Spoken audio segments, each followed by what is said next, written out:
इतना झिला मैं कभी नहीं होऊंगा अपनी पूरी जिंदगी में जितना इसमें झिला हूं। मुझे चाहिए ही चाहिए। तो लाइक मारो, और अगर तुम लोग नए हो तो आज जो मैं मूवी एक्सप्लेन करने जा रही हूँ one of the best 3D animated movie है जिसने चाइना में सारे रिकॉर्ड्स तोड़ दिए थे। और ये एनिमे मूवी गॉड्स, डीमन और हेवन पर बेस्ड है। इसलिए मैं इस मूवी को 2 पार्ट्स में एक्सप्लेन करूंगी क्योंकि इस मूवी में बहुत डिटेल्स हैं। इसलिए आप इस चैनल को सब्सक्राइब कर लेना ताकि इसका पार्ट 2 आते ही आपको नोटिफिकेशन मिल जाए। तो चलिए अब एक्सप्लेनेशन शुरू करते हैं।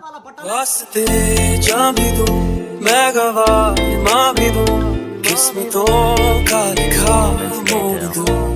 बताती है कि कई सालों पहले हेवन की शक्तियां अचानक से कमजोर पड़ने लगी तो ये मौका देखकर डीमंस ने गॉड्स पर अटैक कर दिया, जिसकी वजह से एक भयानक लड़ाई हुई जिसमें कई गॉड्स, डीमंस और बहुत से ह्यूमंस मारे गए। पर कुछ सालों बाद हेवन की शक्तियां वापस लौटने लगी। पर ये देखकर डीमंस और गॉड्स के लीडर्स ने शांति बनाने का फैसला किया क्योंकि पहले ही कई जान जा चुकी थी। इसलिए गॉड्स अपनी गोल्ड सनसेट केव नाम की हेवनली केव में चले गए जो कि असल में एक स्कूल की तरह था जहाँ बदले में मैं तेरे जो खुदा खुद भी दे जन्नते सच कहूं। स्टूडेंट्स को ट्रेन करते थे जो आगे चलकर गॉड्स बनते थे। अब कई साल बीत जाते हैं और हम एक फ्लाइंग बोट में एक एरलैंग नाम के लड़के को देखते हैं जिसका असली नाम यांग जियान था जो असल में एक गॉड था। पर कुछ रीजंस की वजह से वो अपनी पावर्स का बहुत बड़ा हिस्सा खो चुका था और अब वो एक मामूली बाउंटी हंटर का काम करता था। अब एयरलाइन का एक सर्वेंट उसे बताता है कि हमारी बोट की गैस खत्म होती जा रही है, इसलिए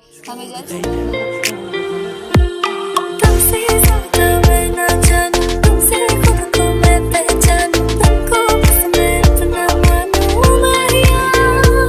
होगा। उसी समय उनके फोन की रिंग बजती है और उन्हें एक बाउंटी हंटिंग का काम मिलता है जिसमें उन्हें एक बंदे को पकड़ना था जो ब्लैक मार्केट में हेवन का लाइफ ऑफ एलेक्सियर ट्रेजर बेचा करता था। अब उस ऑफर को देखकर एयरलाइन का वो सर्वेंट खुश हो जाता है क्योंकि वो काम पेंगलाई नाम की जगह का था जहां वो जल्द ही पहुंचने वाले थे।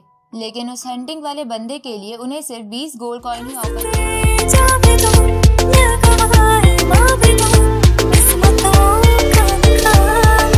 कम थे। फिर भी एयरलाइन ये ऑफर एक्सेप्ट कर लेता है क्योंकि उनके पास खाने तक के पैसे नहीं बचे थे। अब एयरलाइन अपनी बड़ी शिप से एक सिंगल पर्सन फ्लाइंग बोट निकालकर उसमें बैठ जाता है और पेंगलाई नाम की उस जगह में एंट्री ले लेता है जो जगह बहुत ही सुंदर थी। इसके बाद एयरलाइन उस हंटिंग वाले बंदे के बारे में पता लगा लेता है जो रात को एक ही गली से आया जाया करता था। तो एयरलाइन उसी गली में जाके बैठ जाता है।